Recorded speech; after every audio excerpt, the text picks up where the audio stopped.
पश्चिम बंगाल में हिंदुओं के खिलाफ हिंसा होना कोई नई बात नहीं।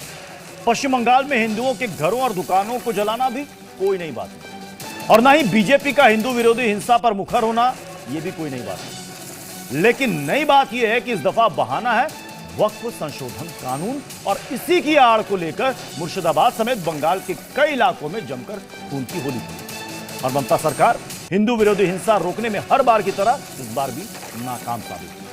अब चाहे कोई कुछ भी कहे, अब चाहे कोई यह भी कहे कि पश्चिम बंगाल को बदनाम करने की साजिश की जा रही है, लेकिन सच्चाई तो यही है कि पश्चिम बंगाल में ताजा हालात देखकर तो यही लगने लगा है कि बंगाल में हिंदू होना गुनाह से कम नहीं। ऐसी स्थिति केवल बंगाल में ही क्यों बनती है कि जो चाहे जब चाहे हिंदुओं को निशाना बना देता है और दंगाइयों को मार काट करने की खुली छूट मिल जाती है। वहां की महिलाओं का दर्द उन लोगों को क्यों नहीं दिखता जो बात बात पर दूसरे राज्यों का हवाला देते हैं। आज इसी अहम मुद्दे पर ताल ठोक कर करेंगे सवाल, लेकिन उससे पहले ये रिपोर्ट। ममता बनर्जी तो बांग्लादेश को अभी एक्सपोर्ट करके मुर्शिदाबाद में लिया है ना, तो हिंदुओं का खून पश्चिम बंगाल में ही हो रहा है। अब आप बांग्लादेश की तरफ देखने की जरूरत नहीं पड़ेगी। बांग्लादेश वर्षन लाइट ममता बनर्जी ने पश्चिम बंगाल में बना दिया है। अब घर में आग लगा तौर पर लूट कर लिया, वो तो जान में बच गया, छात में उठ गया, सबके तौर पर के आग लगा के भाग गया। हम लोग अपना जो भूमि है, जो जन्मभूमि है, वहाँ थोड़ा से भी सुरक्षित नहीं है, क्योंकि हमारा गुनाह, हम हिंदू हैं। पुलिस प्रशासन से तो कुछ नहीं किया, इसलिए क्या दीदी को हम लोग वोट देते हैं। अभी भी हम लोग सुरक्षित नहीं है। वो लोग बार बार वहाँ से ऐलान आते हैं कि ये लोग कितने दिन रहेगा, कितने दिन सपोर्ट करेगा, ये लोग जाएगा तब हम लोग देखेंगे, ऐसा सुनाई आ रहा है। नारी जो मुख्यमंत्री है उसको तो हमारा कोई पता कोई भी नहीं है। यहाँ पश्चिम बंगाल में हमारे मुर्शिदाबाद धुलियार में क्या हो रहा है, उसे तो हमें सिर्फ एक आए हो एक जाओगे, बस यही बात हमें बार बार सुनाई दे रहे हैं। हमें सुरक्षा चाहिए, बस भाग गए वहाँ से घर छोड़कर। अभी भी कोई नहीं है उस घर में। दुकान जो था, दुकान में आग लगा दिया। दुकान के जो पीछे के घर था उस कमरे में भी आग लगा दिया। फिर हम उसमें पानी टानी डालकर भाग गए। बीएसएफ कैंप चाहिए हमरा का। लेकिन यहाँ जो सरकार है वो कुछ मानती नहीं, ना संविधान, ना कोर्ट, संसद का कानून, कुछ नहीं मानते हैं। एनआईए आएगी और वो छानबीन करेगा, सबको कॉलर पकड़ कर अंदर करेगी और जिंदगी वहीं बीतेगा। आपसा कानून लगेगा इनको। बड़ा बड़ा तलवार हिंदू लोग का हम लोग का क्या है घर में, बताइए। हम लोग खून से होली खेलेंगे, खून से होली खेलेंगे, होली खेलेंगे खून से। अगर किसी को खून की होली खेलने का मन है तो एक बार हमें परमिशन दिलवा दीजिए सुप्रीम कोर्ट से, आइए हम लोग मैदान में खेलते हैं। सबसे पहले मैं बादल देवनाथ जी आप ही से शुरुआत करना चाहूंगा। आपने सुना बीजेपी नेताओं का बयान, ये कह रहे हैं कि बंगाल को बांग्लादेश बना रही है दीदी। यही तो बात है सर। प्रत्युष जी, सुकांत मजूमदार अभी भी भाजपा के प्रदेश अध्यक्ष और सेंट्रल मिनिस्टर भी है। उसके साथ साथ गिरिराज सिंह सेंट्रल मिनिस्टर और शुभेंदु अधिकारी बंगाल के विपक्ष के विरोधी लीडर है। शुभेंदु अधिकारी का बयान आपने सुना है नहीं। शुभेंदु अधिकारी दंगे के हमला के 3 दिन 4 दिन पहले पूरे विधानसभा का अंदर कहा 2026 विधानसभा चुनाव में जो भी मुस्लिम कैंडिडेट जीत के आएगा उन लोगों को विधानसभा से उठा के बाहर फेंक दूंगा।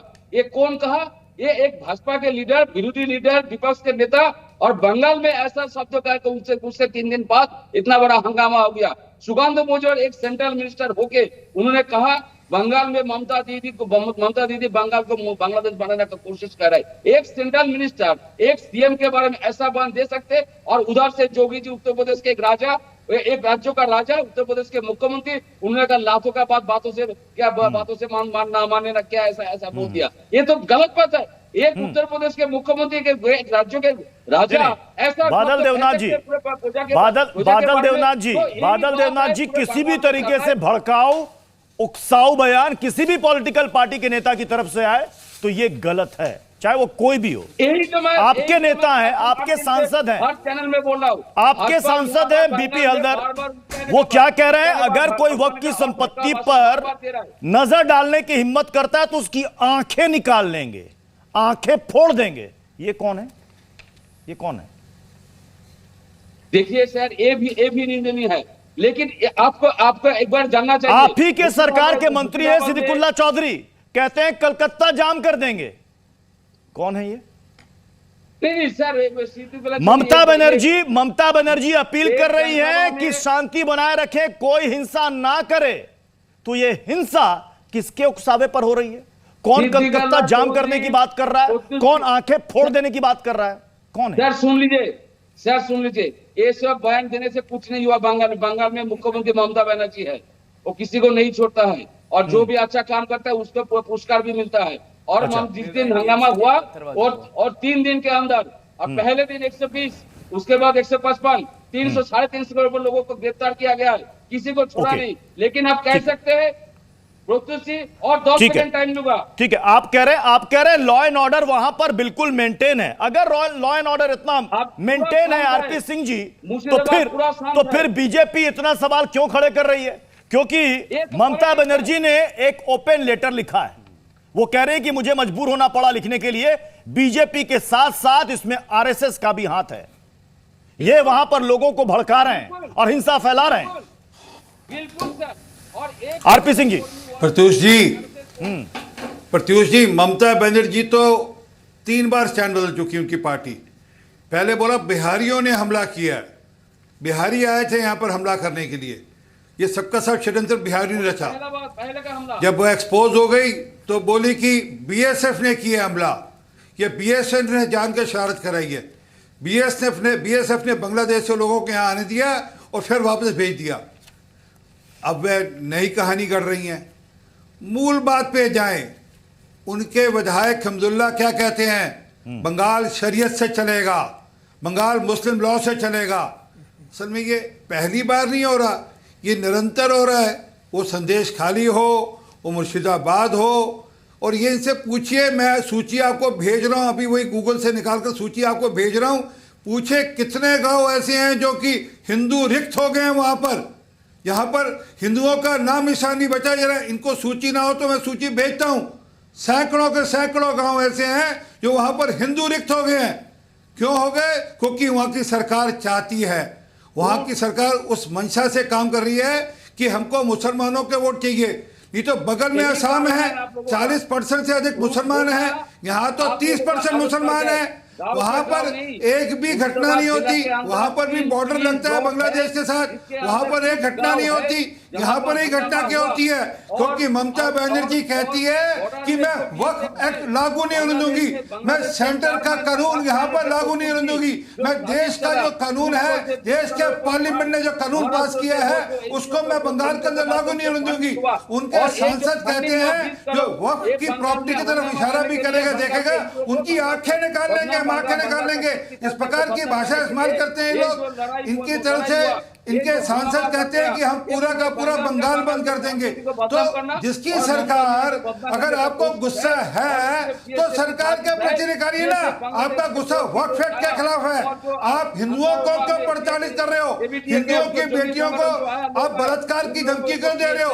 आप क्यों कह रहे हो कि आपकी अगली बार हम खून से होली खेलेंगे, हम बकरा ईद पर हम आपकी शहादत देंगे? ऐसी भाषा क्यों इस्तेमाल की जा रही है? साफ है कि वहां की सरकार इन लोगों को शह दे रही है, और शह देकर वे चाहती है कि शरारत हो ताकि वे मुसलमान वोटों को एकजुट कर सके। ठीक है, मैं अनुराग भदौरिया जी, मैं आपके पास आ रहा हूं। अनुराग भदौरिया जी, बंगाल को लेकर जो कुछ भी चल रहा है, क्या ये जो बयान है ये सिर्फ और सिर्फ अपनी अपनी राजनीतिक फायदे के लिए है? कहते ना, ये कैसी सियासत मेरे मुल्क पे हावी है, इंसान को इंसान से जुदा देख रहा हूँ। सत्ता की ऐसी लालच, सत्ता की ऐसी भूख हमने अपनी राजनीतिक जीवन में आज तक नहीं देखा। इसके पहले भी पश्चिम बंगाल में कम्युनिस्ट का झगड़ा रहा है, कांग्रेस सरकार थी, कम्युनिस्ट और कांग्रेस के बीच में झगड़े रहे हैं वहाँ पे। लेकिन इतना नफरत देश के अंदर में, जब इनका एक अध्यक्ष सुकांत मजूमदार ये कहने लगा कि 70-75% हिंदू अगर तलवार लेके निकल पड़े तो क्या होगा? भाई मैं किसी के बीच में नहीं बोला, ऐसे इनसे बुलवा लो फिर मैं बोल लूंगा। बादल देवनाथ जी अभी अनुराग भदौरिया बोल रहे हैं, एक एक करके बोले तो बात समझ में आएगी। 34 साल में 36 बादल देवनाथ जी, अनुराग भदौरिया भी बोल रहे हैं। मेरा सवाल अनुराग भदौरिया से था। बादल देवनाथ जी कंटिन्यू करें। अनुराग जी देखिए, इस देश में जिस तरह की सियासत अब देखने को मिल रही है, इनका अध्यक्ष सुकांत मजूमदार कहता है कि 70% हिंदू अगर तलवार लेके निकल पड़े तो क्या हो जाए। उनका बीजेपी का जो वहाँ पे अपोजिशन लीडर है वो क्या बातें कर रहे हैं। एक दंगा हुआ है, वहाँ जिम्मेदारी पक्ष और विपक्ष सबकी होती है कि कैसे वहाँ शांति बहाल की जाए, ये नहीं कि कैसे और आग लगाई जाए। आग लगाने की बात करते हैं, ऐसे लोगों पर कार्रवाई नहीं होनी चाहिए। यही सीलमपुर में किस तरह से बच्चे का हत्या हुई और वहाँ पे जब उनसे पूछा गया तो कह रहे थे पुलिस को, यहाँ बगल में सामने पुलिस है लेकिन पुलिस नहीं आई, पुलिस सुनती नहीं है, उसमें भारतीय जनता पार्टी कुछ नहीं बोलती है।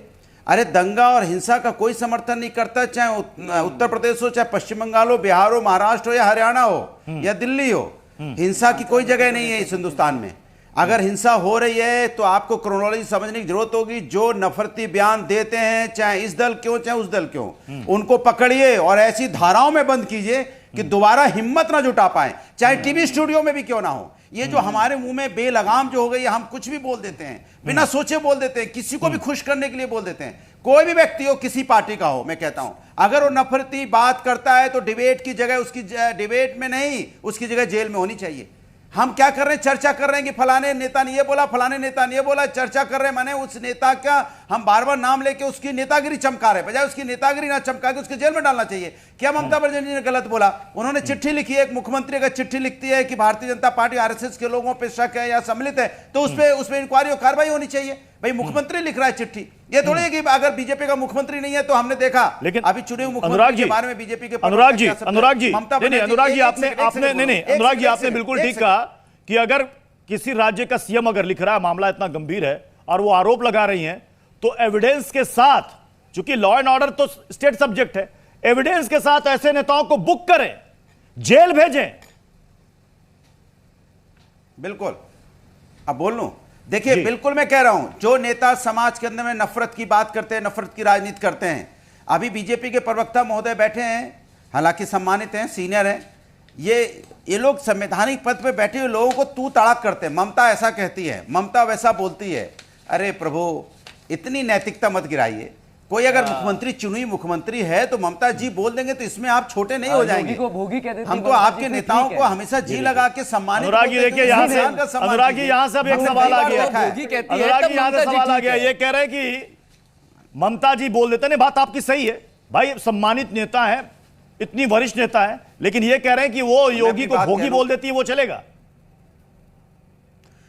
देखिए, ममता बनर्जी के बारे में अगर कोई कुछ कहता है, ममता जी खुद मुख्यमंत्री हैं, चुनी हुई मुख्यमंत्री हैं, चुनी हुई मुख्यमंत्री जो संवैधानिक पद पे बैठा है उसके बारे में अपमानजनक। अरे तो योगी जी भी तो चुन के आए हैं, योगी जी कौन से डिक्टेटरशिप, योगी भी तो चुन के आए हैं। वहां पे ममता जी भोगी कह देती है, दीदी ओ दीदी कहते हैं तो उसमें आप लोग को आपत्तिजनक लग जाता है। 5 लाख रुपए दे देते हैं दंगाइयों को, तब देश के अंदर में नफरत की आग नहीं फैलती है। आप 40 साल तक रिपोर्ट रोक के रख लेते हैं, तब दिक्कत नहीं होती है। आजम खान महू के अंदर में राम प्रताप यादव को गोली मार देता है, तब सत्ता का भोग नहीं दिखता अनुराग भदौरिया को।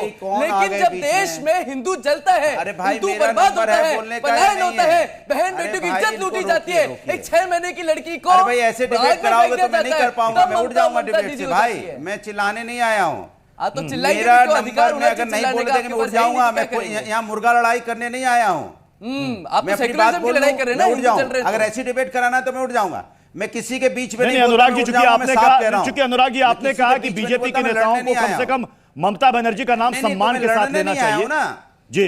अरे तो ठीक है, अरे तो जब मैं बोल लूं तो बोल लेना अपनी बात, जब मैं बोलूंगा तो बोल लें। आप अगर ऐसा लड़वाना है तो हमें उठा दीजिए प्रभु। कोई लड़ने नहीं आया, कोई यहाँ लड़ने नहीं आया। नहीं तो आप, हम जब बोले ये डिबेट हो रही है, कोई यहाँ लड़ाई झगड़ा करने नहीं आया। नहीं, ये आपको अपना टीआरपी बढ़ाना है तो प्रभु बढ़ाइए। सर हमें टीआरपी की चिंता नहीं है, हमें टीआरपी की चिंता नहीं है।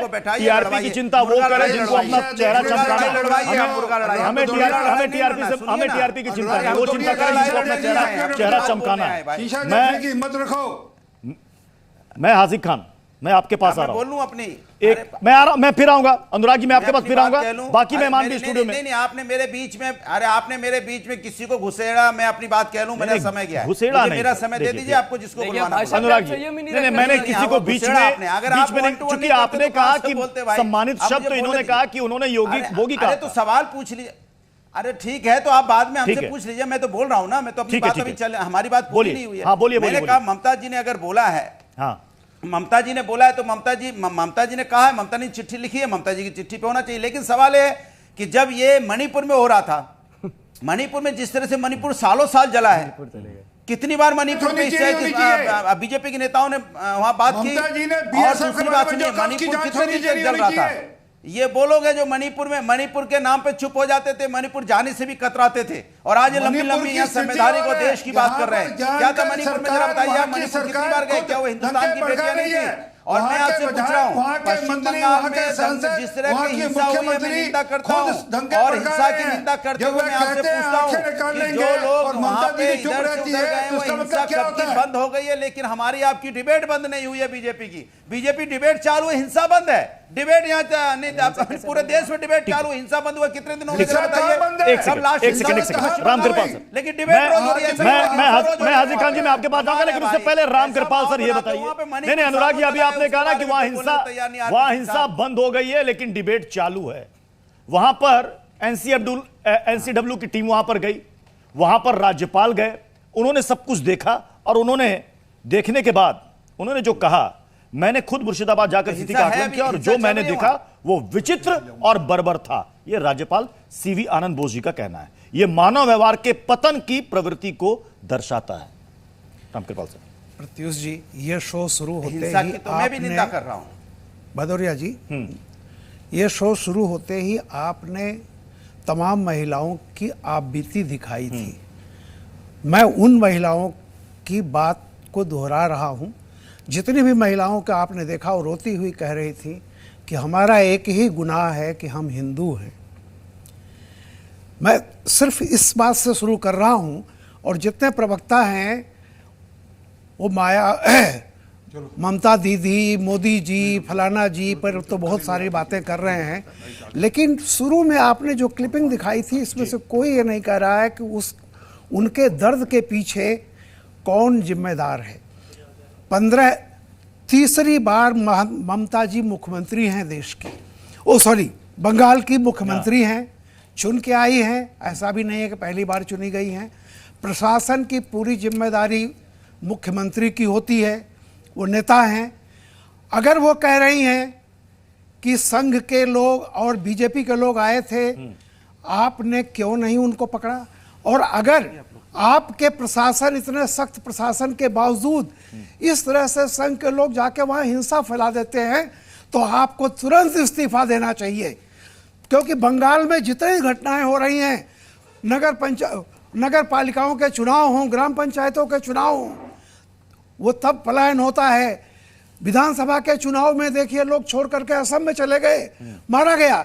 आप लगातार इस हिंसात्मक प्रवृत्ति के लिए, जब बंगाल की बेटी एक कह रही है कि मैं सिर्फ इसलिए मुझे मेरा घर फूंका जा रहा है कि मैं हिंदू हूं, तो इसका जवाब आप छोड़िए कि किसने किसको चिट्ठी लिखी है। पहली नैतिकता होती है कि जो 3 बार से मुख्यमंत्री है, उसको कोई नैतिक अधिकार नहीं है अपनी जगह बने रहने का। और अभी बादल देवनाथ जी कह रहे थे, जब आपने उनको बताया कि टीएमसी के क्या बयान आए हैं, तो उन्होंने कहा कि ये बयान भी हो सकते हैं। यानी टीएमसी का बयान ठीक है, ये कहना कि कलकत्ता में हम जाम करा देंगे, ये कहना कि आंखें निकाल लेंगे, जो वक्त की तरफ आंख देखेगा उसकी आंखें निकाल लेंगे, ये सब अगर संवैधानिक है तो केवल बादल देवनाथ जी इसका जवाब देना चाहते हैं। मैं जवाब की तरफ आगे बढ़ूं, हाजी खान जी मैं आपके पास भी आऊं, लेकिन उससे पहले बंगाल के मुर्शिदाबाद में जो महिलाओं का दर्द है वो भी एक बार सुन लेना जरूरी है। प्लीज प्ले कीजिए। अब घर में आग लगा कर तोड़ पर कर लूट कर लिया, वो तो जान में बच गया। हम लोग अपना जो भूमि है, जो जन्मभूमि है, वहाँ थोड़ा से भी सुरक्षित नहीं है, क्योंकि हमारा गुनाह, हम हिंदू हैं। पुलिस प्रशासन से तो कुछ नहीं किया, इसलिए क्या दीदी को हम लोग वोट, हम भाग गए वहाँ से घर छोड़कर। अभी भी कोई नहीं है उस घर में। दुकान जो था, दुकान में आग लगा दिया। दुकान के जो पीछे के घर था, उस कमरे में भी आग लगा दिया। बीएसएफ कैंप चाहिए हमरा का, नहीं, अभी भी हम लोग सुरक्षित नहीं है। मुझे एक बात बताइएगा हाजी खान जी, ये तो एक कानून का विरोध है ना? ठीक है, कीजिए, आप विरोध प्रदर्शन भी कीजिए, सड़क पर उतरिए, आप आंदोलन कीजिए, सब कुछ सही है। ये खून की होली की धमकी ये क्यों? इसका इससे क्या लेना देना है? मतलब एक कानून के खिलाफ प्रोटेस्ट और इधर खून की होली की धमकी। क्या ये? प्रत्युष खरे जी, सबसे पहले हमारे देश के, हिंदुस्तान के 140-45 करोड़ हिंदुस्तानियों को ये मानना होगा कि ये मुल्क हमारा है, हम इसके राष्ट्र के नागरिक हैं और किसी भी नागरिक को, चाहे वो हिंदू हो, मुसलमान हो, सिख हो, ईसाई हो, किसी को भी ज़रा सी तकलीफ पहुँचे तो अगर हिंदुस्तानी है, राष्ट्रभक्ति रखता है, तो उसके अंदर ये भावना पैदा होना चाहिए कि ये गलत हो रहा है। मैं ये कहूँगा कि हिंदुस्तान में हमारे संविधान ने ये इजाज़त दी है कि पार्लियामेंट कोई बिल पास करे और अगर आवाम को कोई बिल पास पसंद नहीं आता तो उसका विरोध करे, लेकिन विरोध शांति प्रिय तरीके से करना होगा। इसमें हिंसा नहीं होना चाहिए, इसमें देश तो क्या विरोध के नाम पर बंगाल में कुछ और खेल चल रहा है? देखिए, बंगाल हो, हरियाणा हो, उत्तर प्रदेश हो, गुजरात हो, मणिपुर हो, असम हो, कहीं भी अगर कोई एक भी इंसान मिलता है कि हमारे मुल्क के पिछले 10 साल से 15 साल से ये हाल हो गया है कि हाथ से इतने ज़्यादा हैं, वतन में अपने खून से छप के भी अखबार निकल सकते हैं और तूने चाहा नहीं हालात बदल सकते हैं, मेरे आंसू तेरी आंखों से निकल। हम हिंदुस्तानी हैं और हर हिंदुस्तानी को इस बात पर तकलीफ होना चाहिए कि बंगाल में रोती हुई जो हमारी महिलाएं बहनें हैं, अगर उनको तकलीफ पहुंची है तो वो चाहे हिंदू वो हो ये कह रही है किसी कि मजहब की हमारे हो, लिए वहां बंगाल में हिंदू होना अब गुनाह हो गया है, हिंदुओं को टारगेट करके मारा गया, देखिए घर जलाया गया, अपना घर बार खेत खलियान छोड़कर दूसरी जगह शिफ्ट करना, ये दर्द आप समझ रहे हैं? देखिए ये क्या होता है दर्द? अगर कोई हमसे आपसे बोले कि अपना घर बार छोड़ के दूसरी जगह चले जाओ, आपके पास कुछ भी नहीं है खाने पीने को, कभी इसके यहां इसके दर पे भटक रहे, कभी उसके दर पर भटक रहे हैं, क्या महसूस होता होगा? प्रत्युष खरे जी, सबसे पहले ये महसूस करना चाहिए कि अगर किसी की भाई की, किसी की बीवी की, किसी की बहन की, किसी के बाप की, किसी के बेटे की अगर मौत हो जाती है, अगर इंसानियत है, मानवता है और अच्छा इंसान है, राष्ट्रभक्त है, तो उसको ये तकलीफ होना चाहिए कि हमारी बहन की मर्डर हो गया, हमारे बाप का मर्डर हो गया, हमारी बेटी का मर्डर हो गया, हमारे बेटे का मर्डर हो गया। ये भावना जब तक हमारे राष्ट्र में आप नहीं जगाएंगे, हिंदू और मुसलमानों को बांट कर देश को अगर आप करेंगे तो देश में नुकसान होगा। चाहे मैं करूं, आप करें, टीवी वाले करें, नेता करें, राजनीति करना कि हिंदुस्तान के पिछले 8-10 साल से जर के लोगों की लाशों के ढेर पर चढ़ के हिंदुस्तान की सियासत। सवाल तो ये भी उठ रहा है कि ममता बनर्जी वो मिलती हैं इमामों से, कई लोग कह रहे हैं कि मुर्शिदाबाद क्यों नहीं गई? केवल एक लाइन में एक सवाल पूछ सकता हूं, मुर्शिदाबाद क्यों नहीं गई? उन इलाकों में क्यों नहीं गई जहां पर यह हिंसा फैली? चीफ मिनिस्टर की जिम्मेदारी बनती है कि अपने नागरिक के लिए जाए, उसकी तकलीफ देखे, उसकी समस्या का समाधान करे। देश का प्रधानमंत्री है और प्रधानमंत्री मुल्क में हो रहा है तो देश के प्रधानमंत्री की जिम्मेदारी होती है कि मणिपुर जाएं, बंगाल जाएं और वहां जाके देखें। एक लाइन कहूंगा, अभी जो आपने दिखाया एक महिला को जो कह रही है कि मेरी दुकान जला दी, मेरे घर में भी उन लोगों ने तोड़फोड़ की, मैं एक पूछना चाहता हूं कि इस वक्फ कानून में उस महिला का कितना बड़ा भाग, वो कितनी बड़ी भागीदारी है? क्या लेना देना उससे किस बात का बदला लिया जा रहा है? उसका घर जलाया जा रहा है, ऐसे वो तो एक सिंबॉलिक है, ऐसे ही तमाम लोगों का। और अंत में वो महिला जब कह रही है मुसलमान को गोली मार दी जा रही है, उस पे जरा कुछ कहेंगे आप? ट्रेन में गोली मार दी जा रही है बेवजह, किसी मुसलमान को वो इससे बड़ा जुर्म है, वो बिना वजह मार रहा है। ये तो एक वक्फ कानून के खिलाफ आप कह रहे हो, लेकिन वहां पर बेवजह एक फौजी मार दे रहा है, अपने जनरल को मार दे रहा है। मैं तो एक सवाल कर रहा हूं कि उस महिला की क्या हिस्सेदारी रही वक्फ कानून बनाने? कोई हिस्सेदारी नहीं है, उससे क्यों बदला लिया जा रहा है? कोई लेना देना नहीं है इस प्रॉपर्टी से, इस प्रॉपर्टी बिल से। सरकार का और मुसलमानों के बीच में है। अगर लेना देना नहीं तो टारगेट क्यों किया गया? गलत कर रहे हैं जो कर रहे हैं, किसी भी को अगर घटना कर रहे हैं वो मुजरिम है, वो जालिम है, वो देश हित में नहीं है, वो देश को नुकसान। नहीं, चूंकि हाजिर खान ने कहा कि इसमें इसको हिंदू मुस्लिम में नहीं बांटना चाहिए, जबकि महिलाएं जो कह रही हैं वो कह रहे हैं हम हिंदू हैं, इसलिए हमें टारगेट किया जा रहा है। सीधे ममता बनर्जी कह रहे हैं कि इसमें आरएसएस और बीजेपी के लोगों का हाथ है, आप लोग यहां पर हिंसा भड़का रहे हैं क्योंकि अगले साल बंगाल में विधानसभा चुनाव होने हैं, आप अभी से माहौल तैयार कर रहे हैं। प्रत्युष खरे जी,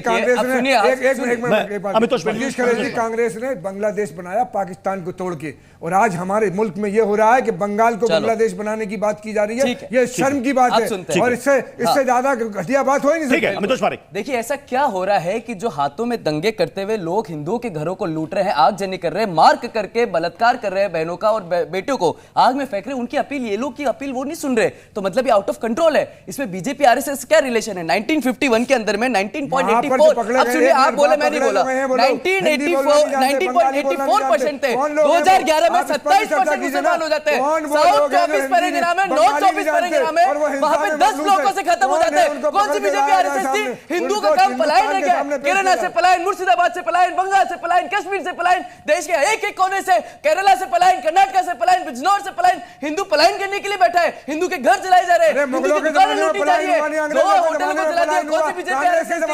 आप लोग वहां लोग आके बोलते हैं क्या शरिया कानून चलेगा? बीजेपी आरएसएस है।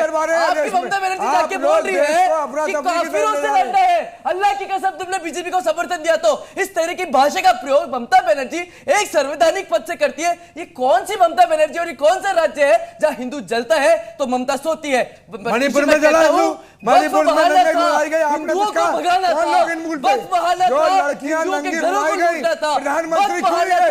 हिंदू की बहनों का बलात्कार करना था। ऐसा कानून जिसको आप सुप्रीम कोर्ट में चैलेंज कर सकते हैं, हाथों में पत्थर दे दिया आपने और धर्म निरपेक्षता की बात करते हैं। आप लोगों को शर्म आनी चाहिए कि इस देश के अंदर में कानून का मजाक बनाना, हिंदुओं का मजाक बनाना, सरकार का मजाक बनाना और लोकतंत्र का मजाक बनाना। रात से लोग जब खड़े होते हैं तो ऐसे दंगाई सड़कों पे उतरते हैं। ठीक है, मैं आरपी सिंह जी आपके पास आ रहा हूं। ममता बनर्जी ने अभी ये भी बयान दिया था कि जो हम पर आरोप लगा रहे हैं कि ये सारा कुछ ये बांग्लादेशी यहां पर कर रहे हैं, बांग्लादेशी घुसपैठियों से करवाया जा रहा है। तो उन्होंने पूछा कि ये बताइए कि बॉर्डर की जिम्मेदारी किसकी है, ममता बनर्जी की है, केंद्र सरकार की है? आरपी सिंह जी, देखिए, ममता बनर्जी का बयान वैसा है जैसे दिग्विजय सिंह ने एक बुक लॉन्च की थी 26/11 के बाद कि 26/11 आरएसएस ने कराया, आरएसएस का षड्यंत्र, ऐसी एक बुक लॉन्च कर दी थी। वो तो शुक्र है कि अफजल पकड़ा गया, सॉरी उसका नाम बोल रहा हूँ, वो जिंदा पकड़ा गया, कसाब। अगर वो आतंकवादी जिंदा ना, कसाब जिंदा पकड़ा गया। अगर कसाब जिंदा ना पकड़ा जाता, क्योंकि उसके हाथ में भी खिलावा था, इन्होंने कह देना था ये तो आरएसएस और हिंदुओं ने कराया। ये उसी प्रकार का मामला है। मैंने कहा ना, ममता बनर्जी ने शुरू किससे किया? बिहारियों से, कि बिहारियों ने किया, उनकी पार्टी के उनके नेताओं ने सबने कहा कि बिहार के, उनकी सांसद ने कहा कि बिहार के लोगों ने आकर शरारत करी। फिर नहीं हुआ तो बीएसएफ ने शरारत करी, अब नहीं हुआ तो आरएसएस बीजेपी ने करी। अरे आप सरकार चला रही हैं, आपको सरकार चलाने के लिए अधिकार दिया गया है, आप होम मिनिस्टर हैं, आपकी जिम्मेवारी बनती है। क्या वह हरगोविंद दास के घर पे गई क्या? वह चंदन दास जी के घर पे गई क्या? वह बाकी सब जगह जा रही हैं। उन 2 लोगों के घर पे गई जहाँ बाप बेटे दोनों को जिंदा मार दिया गया, काट दिया गया, वहां तो नहीं गई। उन बहनों के आंसू पोंछने गई जिनको कह दिया गया कि इस बार ईद पर हम तुम्हारी बलि चलाएंगे। उनके यहाँ तो नहीं गई एक बार भी कहने के लिए नहीं मैं बैठी हूँ। अरे कब तक माँ माटी मनुष्य की बात करने वाली? आज वहाँ माँ की दिक्कत है, माँ को दिक्कत है, वहाँ मनुष्य को दिक्कत है, वहाँ की माटी लाल हो गई है, पर वहाँ पर एक अक्षर नहीं निकलता ममता बनर्जी। बादल देवनाथ जी, उनके सारे के सारे नेता बादल देवनाथ जी, ममता बनर्जी, क्या ममता बनर्जी को मुर्शिदाबाद के हिंसा प्रभावित इलाकों का दौरा नहीं करना चाहिए था या नहीं करना चाहिए? सर, उससे पहले बहुत सारे सवाल आया। मैं नहीं, पहले मेरे सवाल का जवाब दे दीजिए, फिर आप सवाल पूछ लीजिएगा। नहीं, मैं जवाब दूंगा, जरूर दूंगा। आपका जवाब सुनिए, मैं पूछूंगा। तो पहले इसका जवाब दे दीजिए, फिर आप सवाल कर लीजिएगा। मैं 1 मिनट टाइम मांग रहा हूँ, जवाब दूंगा। आपका भी सवाल का जवाब, बहुत सारे सवाल आएगा। एक बात है, पहले क्यों ये सब हंगामा हो रहा है? ममता दीदी पूरे देश का सबसे बड़ा अनुभवी पॉलिटिशियन है। 3 बार का सेंट्रल मिनिस्टर, 7 बार का एमपी और 3 बार का सीएम। और ममता दीदी के बंगाल तक तो समझ नहीं रहा। बंगाल के अंदर वहां पर दुर्गा पूजा की दुर्गा विसर्जन में दिक्कत है, सरस्वती पूजा में दिक्कत है, गरीब मुख्यमंत्री है ममता दीदी। हनुमान जयंती के जलसे में दिक्कत है, रामनवमी पर दिक्कत है। कैसा चल रहा है बंगाल? सब ममता दीदी के खिलाफ एक भी शब्द हिंदुओं पर कुठारा का हाथ हो रहा है। कैसा चल रहा है बंगाल? उनके खिलाफ कोई घोटाला पहली बार ममता दीदी के खिलाफ लेकिन ममता दीदी को बदनाम करना है, ममता दीदी के खिलाफ बदनाम करना है। ये बदनाम चारों तरफ से हो रहा है। कैसे इनको किया जाता है, ऐसे तो नहीं हो रहा है। लेकिन ममता दीदी यहाँ पर बंगाल में देखिए, पूरे देश के अंदर ममता दीदी शिक्षा में, एजुकेशन में सबसे नंबर 1 है, कृषि में नंबर 1 है, चाय में, टी गार्डन में नंबर 1 में है, नॉन एजुकेशन में नंबर 1 में है। कलकत्ता पूरे देश के अंदर सबसे सेफ टाउन है। कितना नया टाउन कलकत्ता शहर को बना। और आपके सेंट्रल गवर्नमेंट बादल देवनाथ जी, मैंने ये सवाल जो किया था, मैंने इसलिए पूछा था सवाल इसलिए पूछा था ममता बनर्जी के मुर्शिदाबाद दौरा न करने पर। 1 सेकंड बादल जी, बादल दा, सवाल तो सुन लीजिए। मैंने इसलिए पूछा था क्योंकि जब राज्यपाल जा रहे थे उस दौरे पर तो ममता बनर्जी ने अपील की थी। उन्होंने कहा था कि मैं गैर स्थानीय लोगों से अनुरोध करूंगी कि वो अभी मुर्शिदाबाद का दौरा ना करें। कोलकाता में संवाददाताओं से उन्होंने कहा कि मैं राज्यपाल से कुछ और दिन इंतजार करने की अपील करूंगी क्योंकि विश्वास बहाली के अभी उपाय किए जा रहे हैं, स्थिति सामान्य हो रही है। अब आइए दूसरे पहलू पर। एक सेकंड बादल दा, एक सेकंड। हाईकोर्ट यह सुझाव देता है, राष्ट्रीय मानवाधिकार आयोग, पश्चिम बंगाल राज्य मानवाधिकार आयोग और राज्य विधिक सेवा प्राधिकरण से एक सदस्य कम से कम हिंसा प्रभावित इलाकों का दौरा करे। हाईकोर्ट कह रहा है, यह हाईकोर्ट कह रहा है। तब भी सर ममता बनर्जी नहीं मुझे पता है आपने सवाल किया, इसका जवाब भी मैं देता हूं। ममता दीदी ने कहा क्या, क्यों कहा, और सारे विपक्षों भी कहा। जब अभी वहां पर स्थिति जो शांत हो रहा है, धीरे धीरे शांत हो रहा है, दवाई जा रहा है, कपड़ा पोशाक जा रहा है, खाना पीना के लिए जो सामग्री है वो भी जा रहा है सबका, और मृतक के परिवार को 10 लाख रुपया मुआवजा घोषणा, और जितने बारी टूटा फूटा है, तोड़फोड़ किया है, सभी घर सबका घर बांग्ला आवास योजना में राज्य सरकार के फंड से सबका घर दिया जाएगा। आप थोड़ा शांत हो लीजिए, आप लोग सभी जाएंगे, यही विनती किया। और तो मतलब बीजेपी शांत होने नहीं दे रही। अनुराग भदौरिया जी, अगर मैं बादल देवनाथ जी की बात को मानूं, ये कह रहे हैं कि स्थिति वहां पर सामान्य हो रही है, लेकिन स्थिति को सामान्य होने नहीं दिया जा रहा है। ऐसा है क्या अनुराग भदौरिया जी? देखिए मैं एक रामकृपाल जी ने एक बहुत अच्छी बात बोले रामकृपाल जी ने एक बहुत अच्छी बात बोली कि उस महिला की क्या गलती है वक्फ बोर्ड जब लागू हुआ। तो यही तो रामकृपाल जी मैं बार बार कहता हूं सत्ता पक्ष से, जब आप लोकसभा में कोई बिल लेके आते हैं तो ये जिम्मेदारी आपकी होती है कि विपक्ष की राय लीजिए, आइए बैठ के बात करते हैं, ऐसे बिल बनाते हैं जिससे सभी जनता सहमत हो, किसी प्रकार का प्रिय घटना ना हो, चाहे किसान बिल हो, चाहे भूमि अधिग्रहण बिल हो, चाहे वक्फ बोर्ड का बिल हो। इसीलिए तो जेपीसी बनाई जाती है, इसीलिए पार्लियामेंट है। पार्लियामेंट के अंदर में विपक्ष होता किस लिए है? एक सत्ता पक्ष होता है, एक विपक्ष होता है। सत्ता पक्ष कोई काम करता है तो विपक्ष उसको अगर अपनी राय देता है कि वो जनता की राय होती है, क्योंकि उसको जनता ने चुना है। जनता की राय आप मानते नहीं है। अरे चुप हो जाइए, मैं आपके बीच में नहीं बोला, काय चिल्ला रहे भाई? अरे इनको बुलवा लो, फिर बोल लूं मैं। वहां पर कह चुके हैं कि हम यहाँ पर शरीयत लागू करेंगे। मणिपुर में आरपी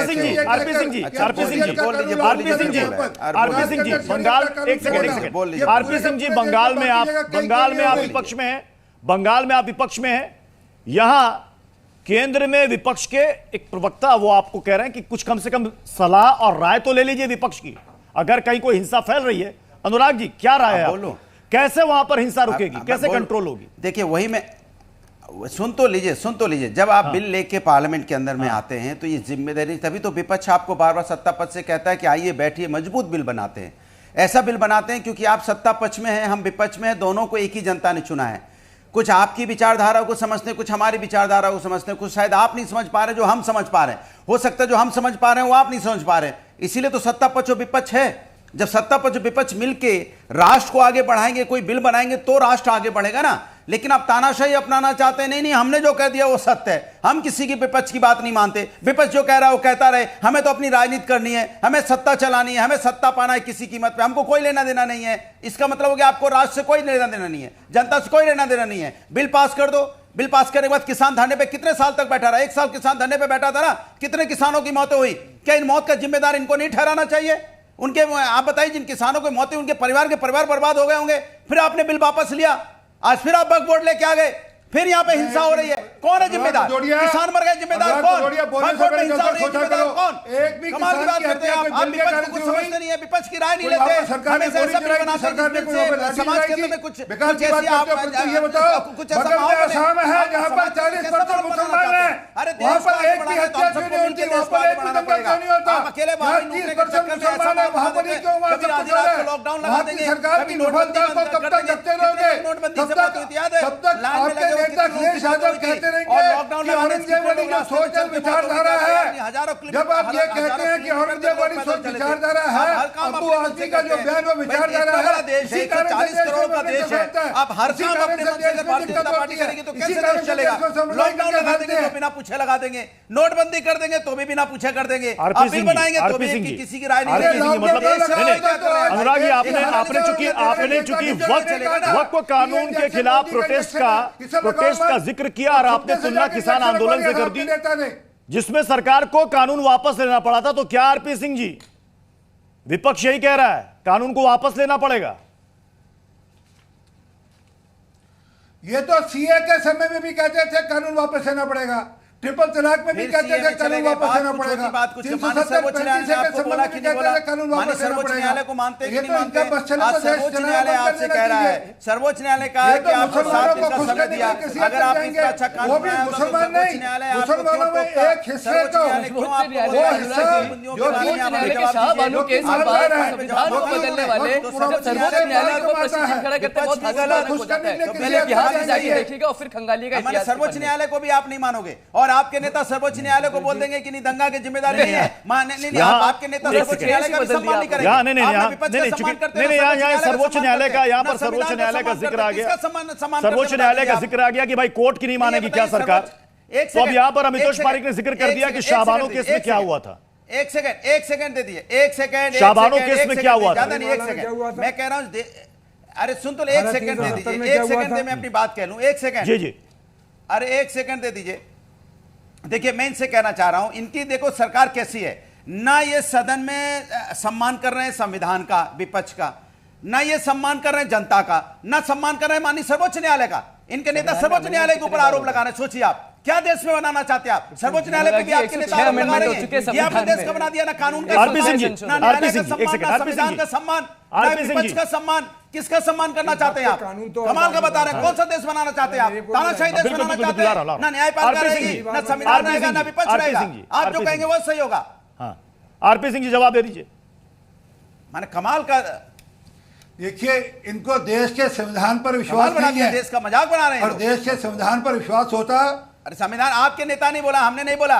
आपके नेता ने क्या बोला सर्वोच्च न्यायालय के बारे में? हिम्मत है तो बोलिए आप टीवी डिबेट में, क्या बोला आपके नेता ने? हिम्मत है बोलने की?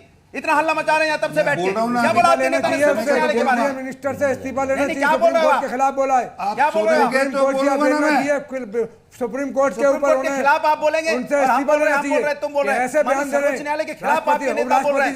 आप देश को कौन सा ले जाना चाहते हैं? ये पाकिस्तान बांग्लादेश नहीं है, अफगानिस्तान नहीं है। सर्वोच्च न्यायालय का भी सम्मान नहीं करेंगे, को आज तक नहीं मानने वाले सबको इस्तीफा देना चाहिए। देश के अंदर क्या हो रहा है? बाबरी के बाबरी के जजमेंट को नहीं मान रहे, सबको इस्तीफा देना चाहिए। कह रहा हूं कि 1913 में वक्फ बोर्ड का कानून बना था, 1923 में वक्फ बोर्ड का कानून बना था, 1995 में वक्फ बोर्ड का कानून बना था, 2013 में फिर कानून बना था जिसमें अटल बिहारी वाजपेयी, अडवाणी जी, मुरली मनोहर जोशी जी, सुषमा स्वराज जी, अरुण जेटली जैसे और जसवंत सिंह जैसे महान लोग मौजूद थे। तब सही दोनों की सहमति से बना था कानून। आज उस कानून के खिलाफ आप देश में अफरा तफरी फैला रहे हैं कि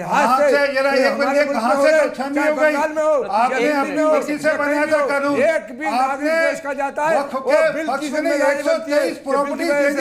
मुसलमानों को दिल्ली के लगा दी आपने, नोटबंदी लगा दी, आपने दिल्ली की मर गए। आपने कहा कि मुसलमान जो वक्फ बोर्ड के अंदर जो तय करेगा वो प्रॉपर्टी उसकी हो जाएगी। आप मुसलमानों में मुसलमानों के अंदर सिर्फ उन लोगों के पक्ष में जो सरमाया जा रहा है, जो मुसलमानों में पैसे वाले हैं उनके पक्ष में। आप बताइए वक्फ की प्रॉपर्टी से कितना रेवेन्यू आपने कभी किसी स्कूल के लिए यूज किया हो, कभी किसी कॉलेज के लिए यूज किया हो, कोई हॉस्पिटल बनाया हो? जबकि वक्फ का काम सिर्फ यही था कि हॉस्पिटल, स्कूल, गरीबों की चिंता करने के लिए कुछ दिनों की तभी तो नाजियों की साजिश अपना रहे हो तुम। मगर वो वक्त आएगा कि तुमसे कौन पूछेगी ये कैसी कत्लगाहों की तरफ ले जा रहे हो तुम। मुर्शिदाबाद में जो हुआ उसकी जिम्मेदारी इस बिल की है, इस बिल की वजह से हुआ। क्या दिक्कत थी बोलने में? उसमें ऐड करते, एक लाइन नहीं तो ऐड करनी थी। बंगाल के अंदर ही क्यों होगा? स्कूल कॉलेज बंगाल में हो या हिंदुस्तान में किसी भी कोने में हो, बिल के खिलाफ अगर कोई भी आदमी मरता है तो इस बिल की जिम्मेदारी लगती है इस बिल के पास करने। नंबर से आपके पास जो था इसलिए आपने बिल पास कर दिया। झूठ नहीं चलेगा और सुप्रीम कोर्ट में फैसला आएगा वो सत्य आएगा। मैं आपसे एक सवाल कर रहा हूं हाजिक खान जी, एक सेकंड। मैं सवाल आपसे कर रहा हूं। आप ये कह रहे हैं कि ये वक्फ कानून जो है ये असंवैधानिक है, ये संविधान के खिलाफ है, आप प्रोटेस्ट करेंगे। अब प्रोटेस्ट के नाम पर क्या हो रहा है बंगाल में वो भी हम देख रहे हैं, उसी के लिए हम लोग यहां चर्चा कर रहे हैं। मुझे एक बात बताइए, बीजेपी भी कहती है ना कि वर्शिप एक्ट ये जो है ये असंवैधानिक है। इसको लेकर कहीं आपने देखा दंगा या हिंसा? देखिए देखा? नहीं, मैं पूछ रहा हूं, आप कहते हैं ये कानून असंवैधानिक है, आर्टिकल 25, 26, 29, के खिलाफ है, क्या उसको लेकर कहीं प्रोटेस्ट, देश के सारे संविधान को पार्लियामेंट में किसी का पलायन देखा? पार्लियामेंट में एक भी किसी की विपक्ष की सुन रहे, न मौलाना की सुन रहे, जो बम बर्बाद बनाने वाले उसकी नहीं सुन रहे। मैं 2 विषय रखता हूं, पहले आप मेरे बीच में बोले, इस बार मत बोलिए। 2 विषय यह है कि आर्टिकल 29 और 30 एजुकेशन राइट की बात करता है, वक्फ के कानून से उसका कोई रिलेशन नहीं। पहले संविधान पढ़ के आइए, जो संविधान को लेके घूम रहे उसको पढ़िए। दूसरी बात, इन्होंने कहा जब वक्फ कानून आया तो वहां पे बड़े बड़े लोग बैठे हुए थे। तो जेपीसी में मैं आपको एक लिस्ट गिनाता हूं, ऑल इंडिया सुन्नी जियाती उलमा, Indian Muslim civil rights, UP Sunni central Waqf board, Rajasthan board of Muslim Waqf, Zakat foundation of India, Telangana Waqf board, ये सब समझदार लोग नहीं है, ये सब समझदार नहीं है आपके मतलब से। दूसरी बात, पार्टी के नेता थे उनकी भी नहीं मानी गई। अपने समय बोलिएगा। तीसरी बात, शाहबानू को पलटना, बाबरी के लिए आज तक सर्वोच्च न्यायालय का अपमान करना, उन सबको इस्तीफा देना चाहिए सर्वोच्च न्यायालय पे कहते हैं। पहले आप संविधान पढ़ के आइए, कानून पढ़ के आइए और फिर लोगों को भड़काना बंद मुसलमानों ने एक अगर दिखा दे कोई डिबेट में कोई बाइट दिखा दे आप कि मुसलमान ने कोई विरोध किया, आप झूठ बोलते हैं देश के सामने, दूध परोसते हैं, दूध बेच रहे हैं। अभी जेपी से मैंने लिस्ट गिनाई, आपके मतलब वो समझदार लोग नहीं है, समझदार वक्फ बोर्ड नहीं है, समझदार रेडिकल ऑपरेशन। हमारे पास सुप्रीम कोर्ट का रास्ता है, सुप्रीम कोर्ट गए, बात 150 एप्लीकेशन गई है। बाबरी को लेकर कैसे बयान आज की तारीख में भी आते हैं कि कैसे हमने इस फैसले को मंजूर किया, एक दर्द एक टीस, वो बयान बार बार आते रहते और मैं उसका जिक्र नहीं करना चाहूंगा। मौलाना साजिद रशीदी ने क्या कहा था इस फैसले को लेकर, मैं उस विवाद पे नहीं जाऊंगा। रामकृपाल सर, आप कुछ कह रहे थे? मैं सिर्फ 2 बातें कहूंगा। एक तो ये कि मुझे बड़ा हंसी आ रही है आज और तकलीफ हो रही है। सन 86 में इस देश की सुप्रीम कोर्ट ने एक इंसान को, एक मुस्लिम नागरिक साहबानो बेवा को कहा था कि इनको गुजारा भत्ता दिया जाए संविधान के इक्वलिटी बिफोर लॉ के हिसाब से। उस समय की सरकार ने कानून बना के कहा कि नहीं, इनके बारे में तो सरिया संविधान से ऊपर है। आज उसी सुप्रीम कोर्ट के कानून और उसकी दुहाई लोग दे रहे हैं, वही लोग। पहली बात। दूसरी बात, आरएसएस और बीजेपी के लोग अगर गए थे बंगाल में तो क्या इन लोगों ने हिंदुओं के घर जलाए हैं? मैं आज फिर कह रहा हूं, ये जो मुस्लिम महिलाओं को, गरीब महिलाओं की इन्होंने दिखाया था, उसके लिए मेरा एक शेर है, ताजुब क्या जो मजलूमों को जोश है इंतकाम आए कि बिजली भी तो आखिर परवरिश पाती है पानी में। ये ममता जी के लिए बहुत बड़ी चुनौती है, मैं कह के जा रहा हूं। ये इन गरीबों की आह, कबीर ने लिखी थी ना कि ये जो आह उसके लौह भस्म हो जाए। हम तो सर कहते हैं करो मेहरबानी तो पहले जमीन पर, खुदा मेहरबान होगा अर्शे बरी पर। हिंदू हो या मुसलमान, किसी एक को कत्ल करने वाला, चाहे मुसलमान हो वो हिंदू का कत्ल कर दे और हिंदू है मुसलमान का कत्ल कर दे, ये मानवता का विरोध करने वाले, मानवता का कत्ल करने वाले। कुरान इस बात को, अल्लाह ताला कुरान में कह रहा है कि किसी फसाद पसंद करने वालों को, चाहे वो बंगाल में मुसलमान हो या हिंदू हो, उसको अल्लाह पसंद नहीं करते। ये सब जालिम लोग हैं। बादल देवनाथ जी, कितने इलाके हैं मुर्शिदाबाद के जो कि हिंसा से प्रभावित हैं? 5-6 इलाके हैं, 3 और जिन 5-6 इलाकों से हिंदुओं ने पलायन किया, सारे के सारे वापस आ गए, खुशहाल जिंदगी जी रहे हैं। मैं सवाल पूछ रहा हूं, बिल्कुल सर, 400-500 लोग था, सारे लोग वापस आ गए, उस खुशहाल जिंदगी। अगर आपके पास खुशहाल जिंदगी की कुछ तस्वीरें होंगी तो साझा कीजिए। बाइट नहीं देख रहे, आप गलत दिखा रहे हैं। अच्छा, हम गलत दिखा रहे हैं, हमें कोई हम गलत दिखा रहे हैं, हम गलत दिखा रहे हैं, कोर्ट को भी गलत दिख रहा है। एक सेकेंड, हम गलत दिखा रहे हैं, सुप्रीम कोर्ट को, देश की सर्वोच्च न्यायालय को भी गलत दिख रहा है आपके मुताबिक। क्यों कहना पड़ा सुप्रीम कोर्ट को? सुप्रीम कोर्ट कह रहा है वक्फ कानून के खिलाफ याचिकाएं कोर्ट में लंबित हैं, हम सुन रहे हैं, ऐसे में ऐसी हिंसा नहीं होनी चाहिए, नहीं होनी चाहिए। ये चिंता की बात है, सुप्रीम कोर्ट कह रहा है, और आप कह रहे हैं कि हम गलत दिखा रहे हैं, और आप कह रहे हैं कि हम गलत दिखा रहे हैं। दूसरा सवाल, एक सेकंड सर, एक सेकंड, आपने कहा ऐसा कुछ नहीं हो रहा, आप गलत दिखा रहे हैं। अगर हम गलत दिखा रहे हैं तो सुप्रीम कोर्ट वो भी तो देख रहा है। सर, सुप्रीम कोर्ट के जज ने कहा, उसके बाद सुप्रीम कोर्ट ये भी कहता है, सुप्रीम कोर्ट ये भी कहता है कि साहब इस कानून की अच्छी बातें भी लोगों के बीच जानी चाहिए। क्या अच्छी बात है? दो आप ये बता दें। सुप्रीम कोर्ट क्या- कह रहा है कि वो कौन लोग हैं, सवाल है वो कौन लोग हैं दो बातें बता दें जो अच्छी बातों को गायब करके और वहां पर हिंसा भड़का रहे, उकसा रहे। 800 कोई आंख फोड़ने की बात कर रहा है, कोई जाम लगाने की बात कर रहा है। अयोध्या में अडानी अंबानी को क्या बात कर रहे हैं आप? ये रक्षा करेंगे देश की?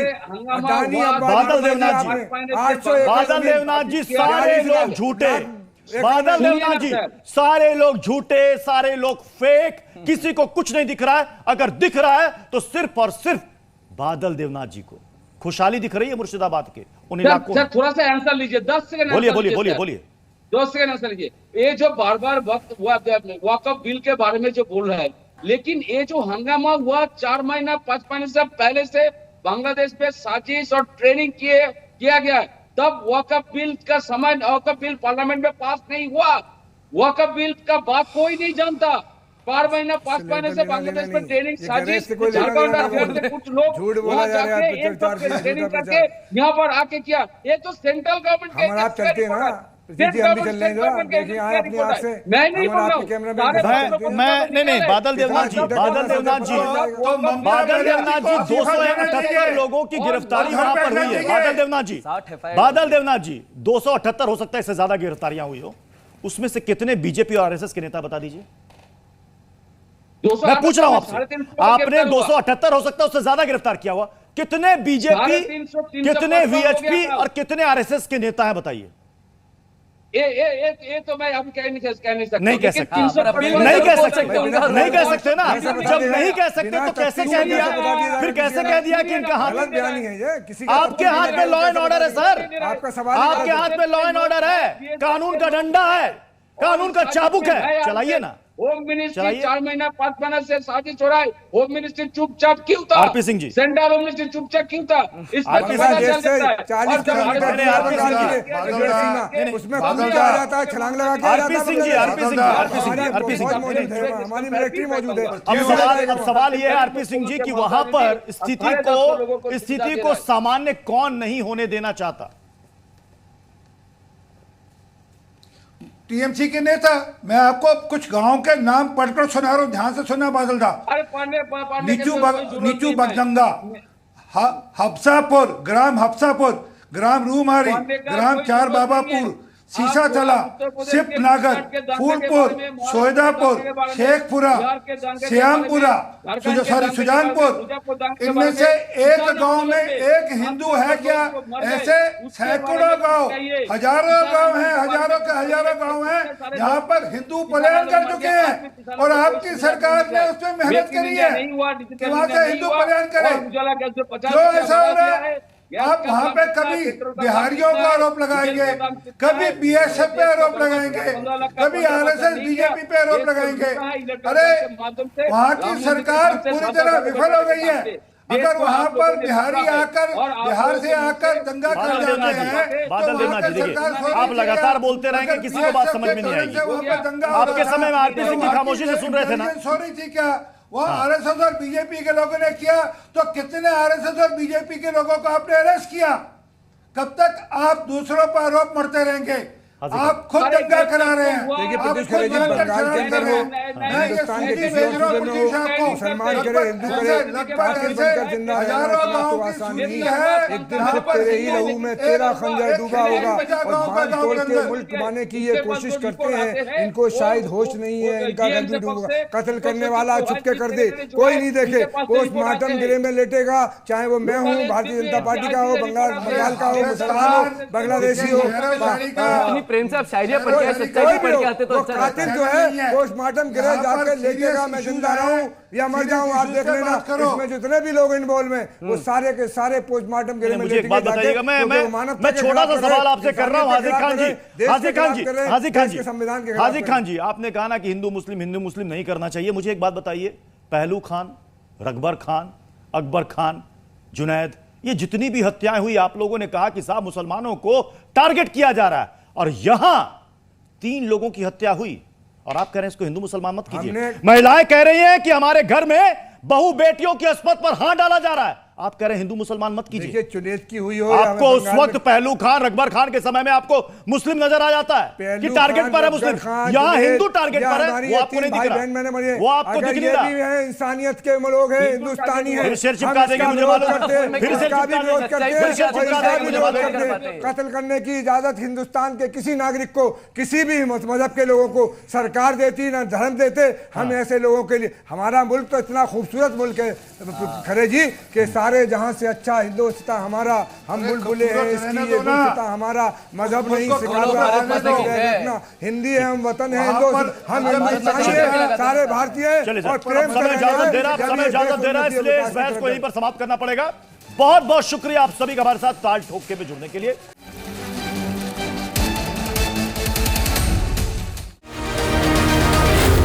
ज़ी न्यूज़।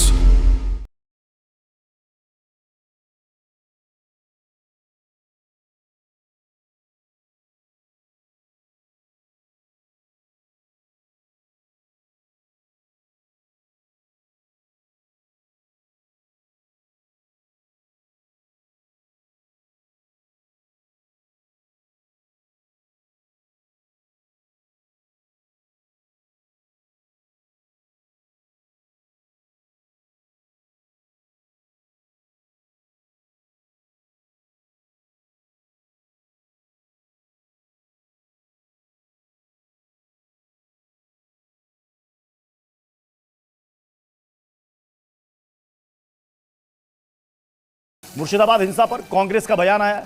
अधीर रंजन चौधरी ने सीएम ममता बनर्जी पर निशाना साधा है। उन्होंने कहा कि दंगों की अलग परिभाषा है, पुलिस प्रदर्शनकारियों की झड़प हुई, हिंसा से पुलिस की कार्यप्रणाली उजागर हुई है। बंगाल में आरएसएस की पकड़ मजबूत हुई, टीएमसी की वजह से बंगाल में आरएसएस मजबूत है।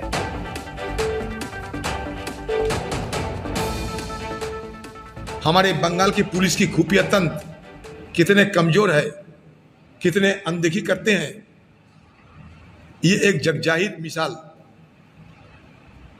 मुर्शिदाबाद के संघर्ष। बंगाल में अगर बीजेपी की वृद्धि हुई, बंगाल में आरएसएस की ताकत अगर बढ़ी, तो इसके लिए सबसे ज्यादा बीजेपी और आरएसएस वालों को धन्यवाद देना पड़ेगा बंगाल के मुख्यमंत्री की। ज़ी न्यूज़।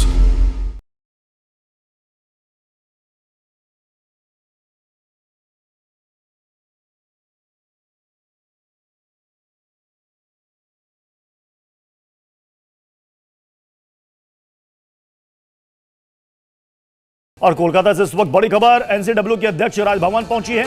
विजया राहटकर राजभवन गई हैं। पीड़ितों से मुलाकात के बाद वो राजभवन पहुंची है। एनसीडब्ल्यू की टीम ने हिंसा प्रभावित इलाकों का दौरा किया था। दौरा करने के बाद अब एनसीडब्ल्यू की अध्यक्ष अपनी टीम के साथ राजभवन पहुंची है।